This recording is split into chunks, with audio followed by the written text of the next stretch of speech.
This is Street Knowledge with Chris Graham. Welcome to the podcast. Chris Graham and Scott German will be talking some UVA basketball news as the recruiting season is hot and heavy, and UVA landing a big name on the transfer market. Now, not the grad transfer market, not someone who will be available to play immediately, but Braxton Key is one of the higher profile recruits on the transfer market the UVA's seen, I would say, probably since Anthony Gill back several years ago. Just like Gill, an SEC player in Key's case, he played at Alabama for 2 seasons. Actually comes in with a little bit more acclaim than Gill. Gill had played sparingly at South Carolina before transferring to UVA. And Braxton Key actually averaged 12 points a game, was all-SEC freshman team 2 years ago, coming off a knee injury last season. Was slowed down a bit, 7 points a game, but he's a former top 100 recruit. He's a Virginia native that Virginia had recruited out of high school. So a lot of ties here, Scott, for a guy that he'll have to sit out next year, but he's got a lot of potential to have impact on this Virginia program for a couple of years afterwards.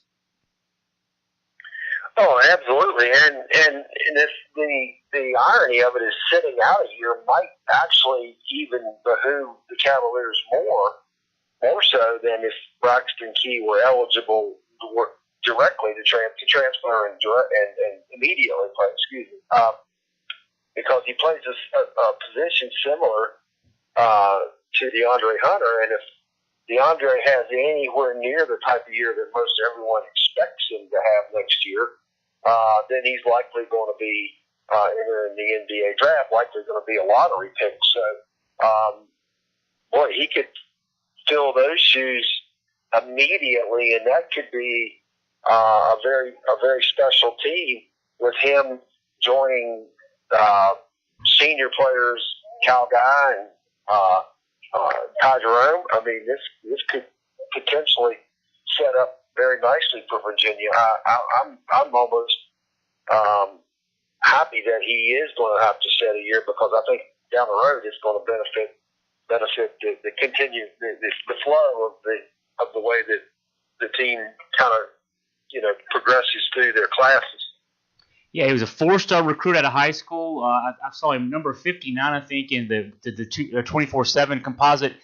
The number 1 player out of Virginia coming out of high school, and actually was recruited, I mentioned, by Tony Bennett and the staff back when he was in high school. And he was a target.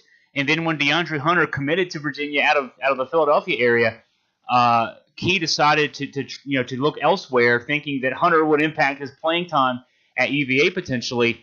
And what's interesting about this is, I mentioned Anthony Gill as a prototype. Both guys 6'8". He is listed as 225, which is about the size that Gill was, and at Virginia. And what interests me too is when Gill came in, he had to sit that year out. DeAndre Hunter, of course, even coming straight to Virginia from high school, sat a transfer year, sat a redshirt year out. It seems to be the case for a lot of Virginia players. Now, Ty Jerome and Kyle Guy did not have redshirt seasons, but then Devin Hall, an NBA prospect who's leaving the program after graduating and going to grad school for a year after 5 years at Virginia, he had a redshirt year his freshman year. So, there's a lot. And Malcolm Brogdon had a redshirt year. There's a lot of guys in this Virginia program that have had a redshirt year, and they use it to their advantage because we talk about this all the time, Scott. That the Virginia system isn't easy to pick up. The pack line defense, the mover blocker offense. And so I think I saw where you were going there with that, Scott, when you said, it's almost better that Key has to sit out this year because, that first year, if he were coming right in and playing right away, he might not be as valuable. Instead, we get 2 probably full strength years out of him. And yeah, that sets the program up nicely, both from a player personnel standpoint, but also from his own personal development. He gets a year to really get better in the UVA system and be able to contribute a couple years down the road. Now, he's not going to be, sitting out is a little different than redshirting, but one of the things that you hear a lot of redshirt players comment about is that it works out to their advantage because it gives them a significant amount of time in the weight room. They get to work on their conditioning, so they're not really all that concerned about having to play for games, having to recover for games. So they're really going at it at the weight room, and their bodies, their physical maturity seems to gain by redshirting. So again, don't know exactly what condition he's going to be in coming here. We know that he last year played after recovering from a knee injury.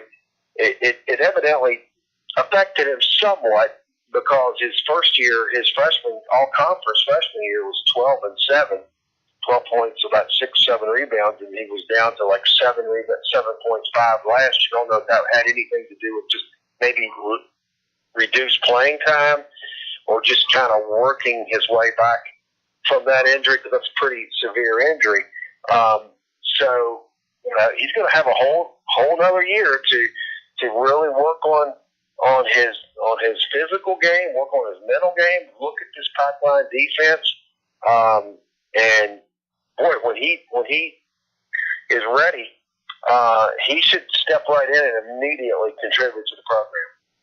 So, of course, what that does, he's a transfer. We'll have to sit out the year per NCAA rules, as undergrad transfers have to.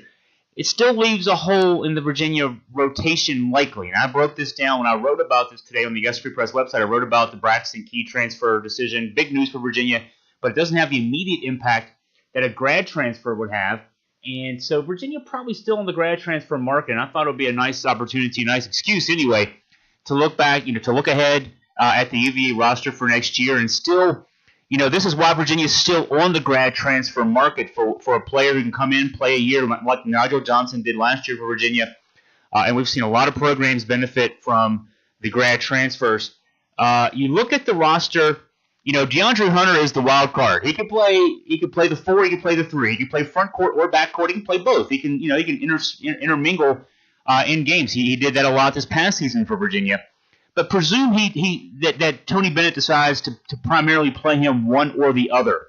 If you assume Hunter in the front court, which is my assumption to start with, and we'll start with that, and we'll kind of work backwards. You've got Ty Jerome and Kyle Gott, obviously the 1 and 2. Then you've got the 3 position open. Devin Hall graduating. Nigel Johnson also the grad transfer, the key reserve out of the backcourt. He's gone.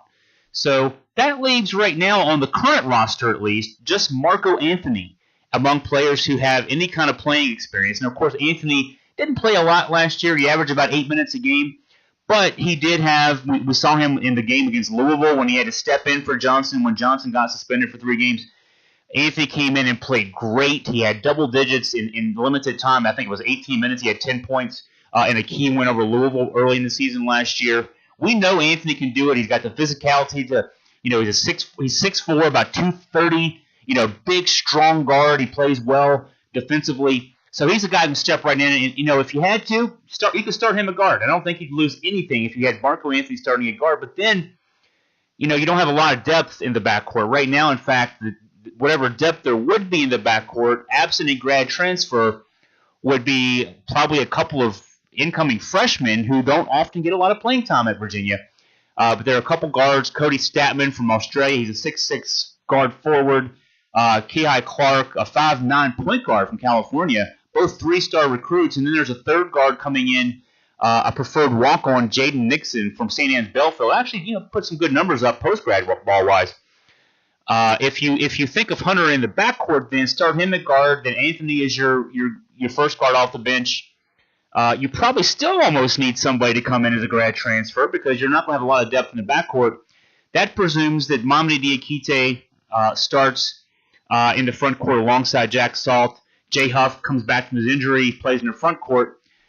It just seems to me, Scott, when I analyze the roster, we're just one player short, and that's why Tony's on the grad transfer market. I think the flexibility, Scott, of DeAndre Hunter gives Virginia the ability, hey, let's go get the best player available. If there's a guard that's out there that we can find a fit, let's put the guard in there. If it's a forward, let's get a forward.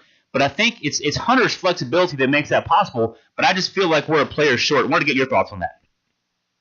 Well, here's the thing I keep wondering about and just kind of asking why.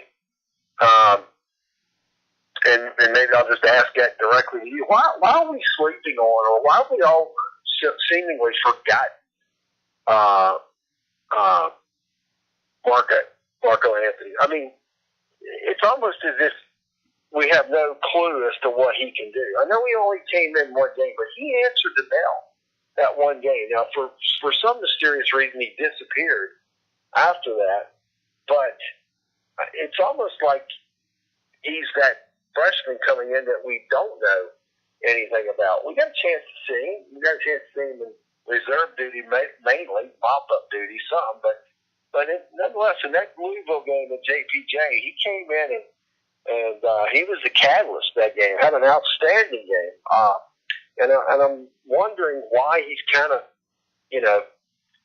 drifted off the horizon a little bit, and we're not talking that much about him when he really in his one opportunity when his number was called, he answered magnificently. I'm just curious as to why you don't think we're penciling him in for a significantly more of a role next year.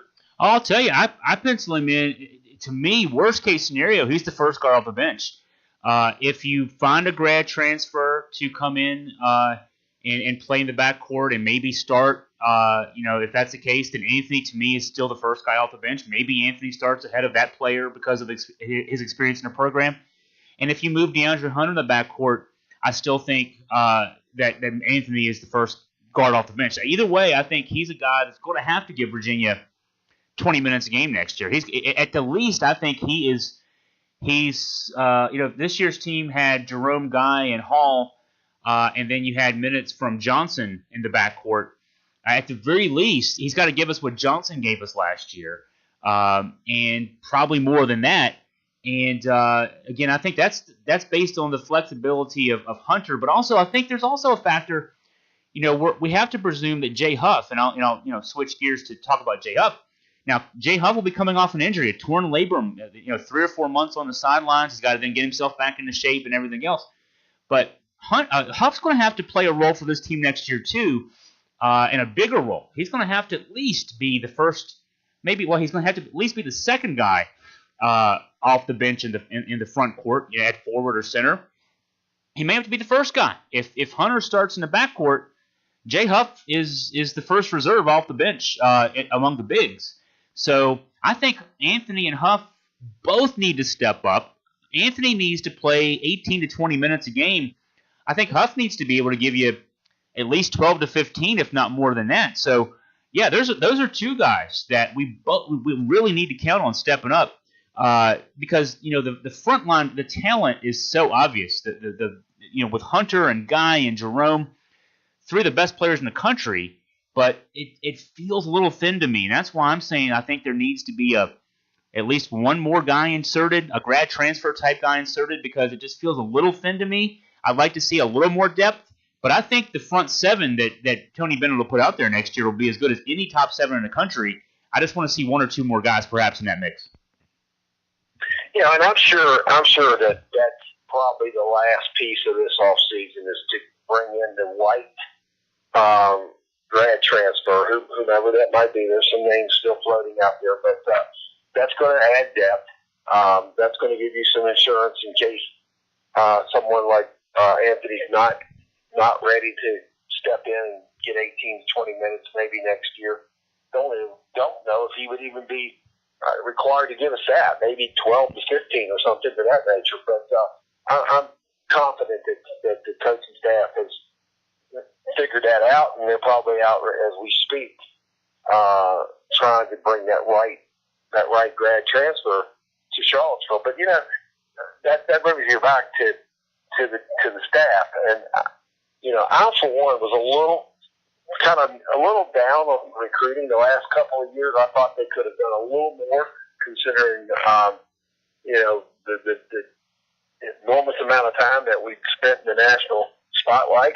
But it ought to be obvious to everyone that Coach Bennett and the entire staff have just knocked it out of the ballpark this spring, and the team is in much better shape from a depth standpoint than we were just even right after the season ended.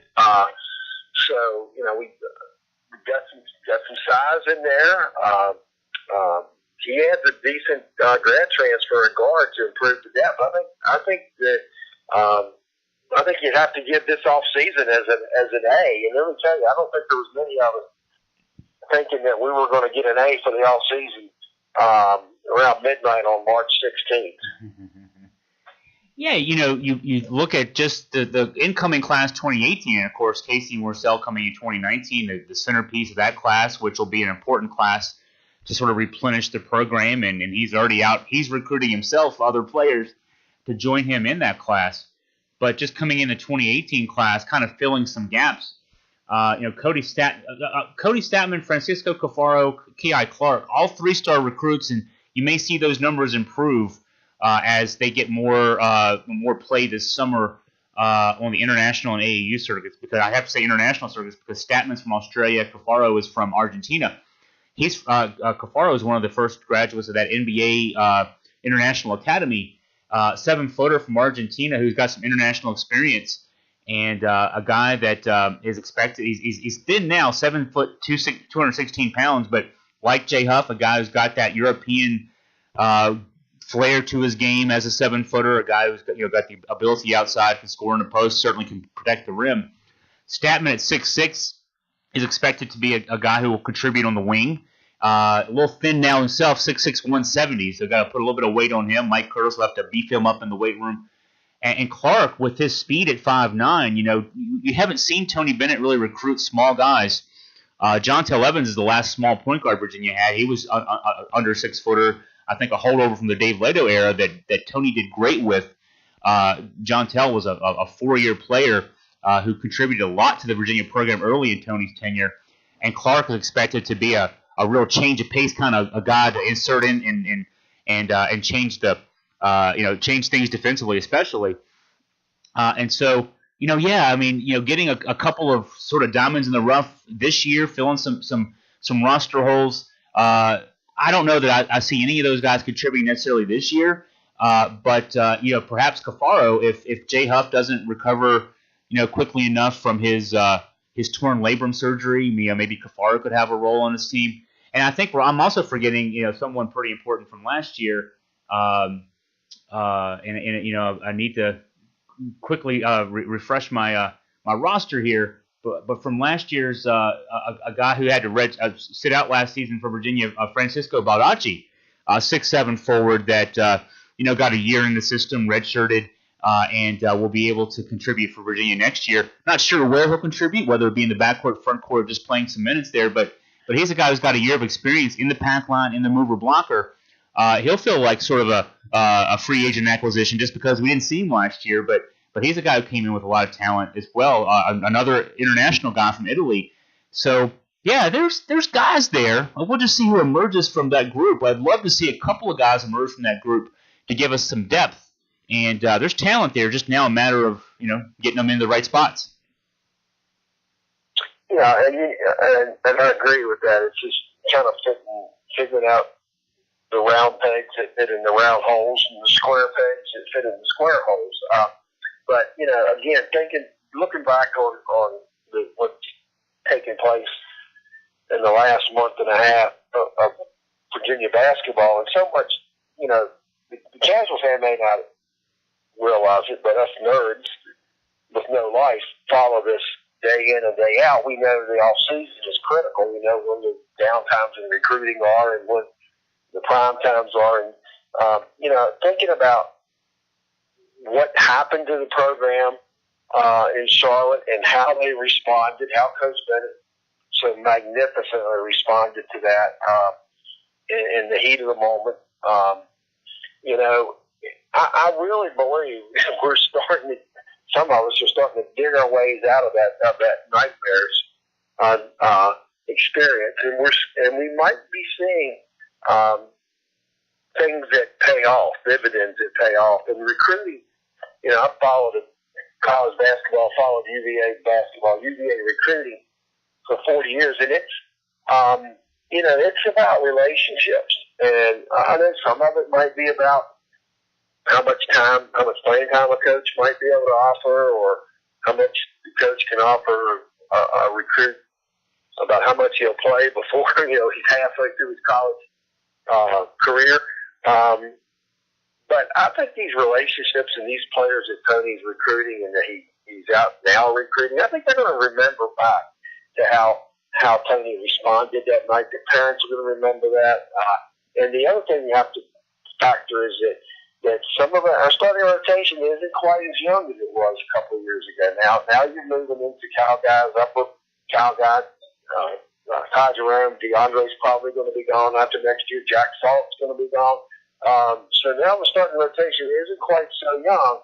And I think these relationships that Coach Bennett has developed and some of the traits that Coach has displayed are going to start paying off because these recruits are going to remember that. And I really believe you're going to see even more next year that we're going to really start getting some big time recruits into the program. Yeah, the hunger's there. Tony Bennett, but the players too. Kyle Guy was an important part of the recruiting of Braxton Key, for example. They became friends during the recruiting process back when they were both in high school. And reports are that when Tony Bennett was meeting with Braxton Key when Key was touring grounds last week, that Kyle Guy was an important part of that pitch to help bring Key to Virginia. And I don't know if we discussed this or not, Scott, but a couple weeks ago, Kyle had a lengthy Facebook post that was shared an awful lot on social media, and you just got a glimpse inside the very lengthy. And it got a glimpse inside his mind and the program's mind. He changed his Twitter photo not long after the loss to UMBC to a picture of him at center court as the UMBC players were celebrating behind him, and he talked about how he was one who thought losing was something that was part of life, that you just had to a loss wasn't a bad thing to learn from, and now he's now learned how to hate losing, and that's going to be motivation for him. And that Ty Jerome, after that dumb question from Doug Dowdy among other things, that's something that's going to stick in his mind too the next couple of years. If anybody, those two guys particularly, the heart and soul of this team, and Hunter wasn't even able to play that day, had to carry Kyle Guy off the court. Kyle Guy said in that Facebook post after that loss in Charlotte, those guys, as talented as anybody in the country, those three, they've got motivation every day when they're out there running sprints, when they're out there shooting jump shots in April and May and June, months before a season starts. That's something that's in the back of their mind, probably the front of their mind at this stage. I know we're already seeing the character of this program. We talked about Tony Bennett and his response in the moments after that loss, but I think you're seeing it every day with these guys, and it's only going to be something that really fuels them next year. Yeah, and I believe the players learn from that. The players, that post that Cal had was amazing. I know it was very heartfelt, and it was just something I had to read 2 or 3 times to really appreciate it. And I believe that kind of echoes the sentiment of the whole team. He may have been kind of an unofficial spokesman for the way a lot of those players felt, and they are. They're going to run a little harder. They're going to shoot a little more free throws. They're going to take a few extra jump shots. It's never going to erase that memory, never.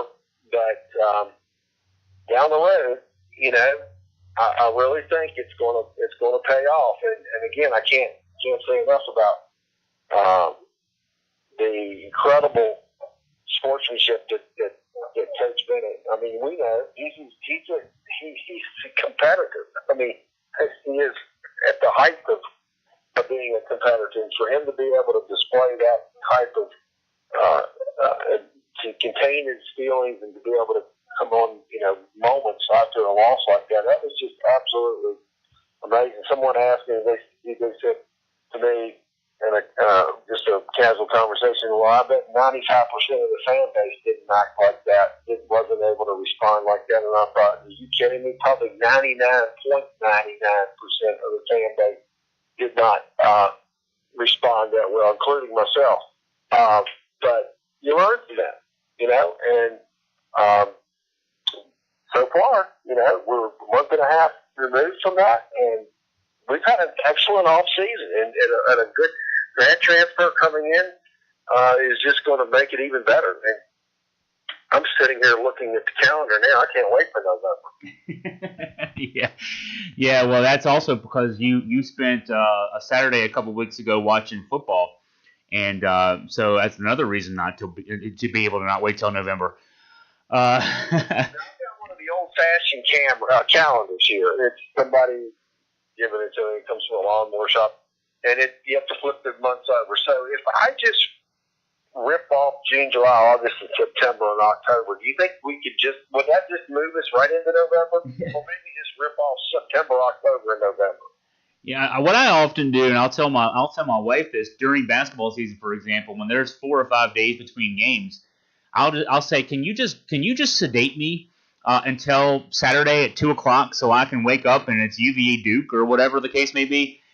So yeah, if that would help, I mean, either rip the calendar months off or just sedate me, whatever the case may be, so I don't age too. I don't want to lose the months, but when November gets here next year, and somehow also just erase the part of my memory bank that associates anything with football, because that's just a wasted part of the brain right there. I mean, we could fill that part of the brain up with a lot of important stuff, a lot more than UVA football, I think.